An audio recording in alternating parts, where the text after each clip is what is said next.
En général, en fait, la maladie rénale chronique, elle est asymptomatique. Ça veut dire que les gens n'ont pas de signes, de symptômes particuliers et c'est dépisté, c'est diagnostiqué sur des prises de sang. Alors ça peut arriver lorsque la maladie rénale elle est évoluée, lorsque les reins marchent vraiment pas bien, qu'on ait des signes. Ça peut être un essoufflement, ça peut être les jambes qui gonflent, ça peut être des crampes ou la peau qui gratte.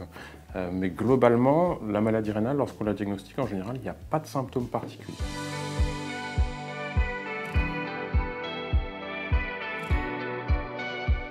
Alors, les facteurs de risque des maladies rénales, c'est ceux qui vont abîmer les reins. Et donc quand on regarde dans la population générale en France, la principale maladie qui va abîmer les reins, c'est le diabète. Donc c'est clairement le principal facteur de risque de maladie rénale. Puis à côté de ça, on a toutes les maladies cardiovasculaires, c'est-à-dire ces maladies qui vont abîmer le cœur, abîmer les vaisseaux. On peut penser par exemple à l'infarctus du myocarde, l'infarctus, qui peut être associé à un risque de développer une maladie rénale derrière. L'hypertension, lorsqu'elle est sévère, est aussi un facteur de risque important. Puis il y a des causes moins fréquentes pour chaque personne, mais qui peuvent être des causes génétiques, des maladies rénales familiales, par exemple la polykystose, des maladies auto-immunes où le corps s'attaque tout seul, comme le lupus. Et puis les gens qui font beaucoup d'infections urinaires ou qui font beaucoup de lithiase peuvent aussi être plus sujets à faire une insuffisance rénale que d'autres.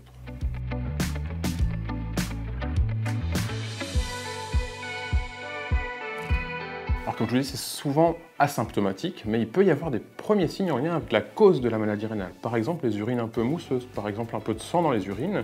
Souvent, l'un des premiers signes, c'est la tension, la pression artérielle qui va monter. Et donc, lorsque votre médecin traitant vous trouve une hypertension artérielle, systématiquement dans le bilan, il va y avoir une recherche de maladie rénale. Donc voilà en gros les premiers signes qui peuvent orienter vers une maladie rénale avant qu'elle soit trop avancée.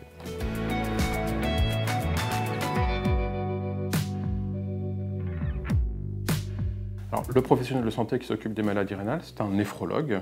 Donc souvent le médecin traitant, le cardiologue, l'endocrinologue est amené à adresser le patient à un néphrologue pour faire le bilan de la cause et pour orienter la prise en charge de la maladie rénale. Après, très souvent, c'est le médecin généraliste qui va gérer les choses si la maladie rénale est peu avancée.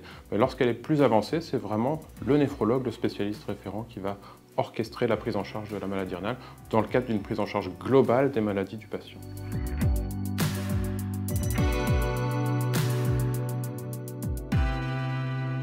Effectivement, c'est un objectif majeur d'éviter l'aggravation de la maladie rénale. Donc la première chose à faire, c'est de traiter la cause de la maladie rénale, par exemple le diabète si tel est le cas. Et puis après, on va prendre en charge globalement les facteurs de risque de progression, donc l'hypertension artérielle, les maladies cardiovasculaires.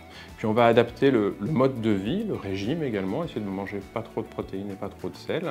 Et puis il y a des traitements spécifiques qui peuvent aider à ralentir la progression de la maladie rénale indépendamment de la cause de la maladie rénale. Donc c'est l'ensemble de cette prise en charge qui va permettre de ralentir au mieux la progression. Et puis aussi, on va essayer d'éviter les facteurs qui peuvent en plus agresser les reins.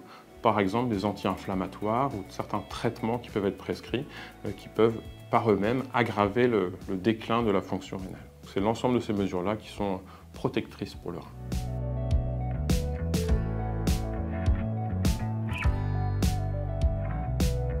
Alors oui, au départ, on est finalement dans des règles de bon sens. Dès qu'on a une maladie chronique, c'est d'avoir une hygiène de vie correcte, ne pas être en surpoids, avoir une activité physique, éviter le tabagisme. Ça, c'est des règles, je dirais, de bon sens. Mais finalement, quand la maladie rénale progresse, vont se surajouter à ça la nécessité d'adapter son hygiène alimentaire, notamment en diminuant les protéines, notamment les protéines animales. Le bœuf, le porc, pas trop souvent, en diminuant de façon plus importante le sel. Et puis, quand la maladie rénale a encore progressé, qu'on arrive proche du stade de la dialyse ou qu'on est en dialyse, là, il y a vraiment des mesures plus difficiles à vivre où vraiment on va limiter le sel et les apports en eau, et puis parfois le potassium aussi selon les prises de sang.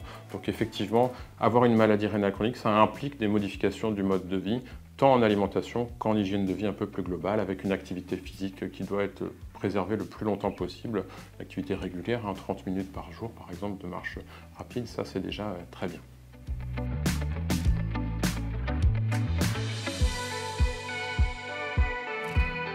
Alors mon principal conseil, c'est d'essayer de bien comprendre ce que l'on a et d'avoir conscience du risque de progression, parce que c'est une maladie silencieuse, un peu comme l'hypertension artérielle, et on a tendance naturellement à vouloir oublier qu'on a cette maladie-là. Or, on a vu que beaucoup de mesures peuvent permettent de limiter la progression et donc vraiment avoir conscience de la maladie et de l'importance d'appliquer des mesures pour limiter la progression de la maladie, notamment des traitements. Je pense que c'est le plus important pour le patient. Le deuxième conseil, c'est de s'imposer un suivi médical spécifique qui peut être avec le généraliste, mais qui peut aussi être avec le néphrologue selon le type et le stade de la maladie. Et donc vraiment régulièrement aller faire ses prises de sang, ses analyses d'urine et consulter les médecins. Et le troisième conseil que je dirais, c'est de s'auto-surveiller, c'est de se prendre en charge. Par exemple, je dirais que l'exemple le plus typique, c'est la mesure de la pression artérielle. C'est important quand on a une maladie rénale chronique d'avoir un petit appareil à la maison, de faire ces auto-mesures de tension tous les 3, tous les 6 mois, selon ce que dit votre médecin, et d'arriver avec ces mesures de pression artérielle au cabinet pour qu'il puisse, avec vous, adapter la prise en charge au mieux pour limiter la progression de la maladie rénale, parce que c'est clairement l'objectif ici.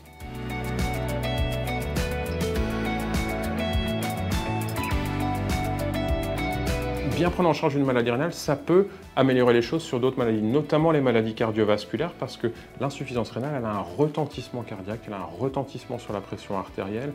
Donc clairement, une prise en charge adaptée de la maladie rénale chronique diminue les conséquences cardiovasculaires. Je pense aussi aux accidents vasculaires cérébraux.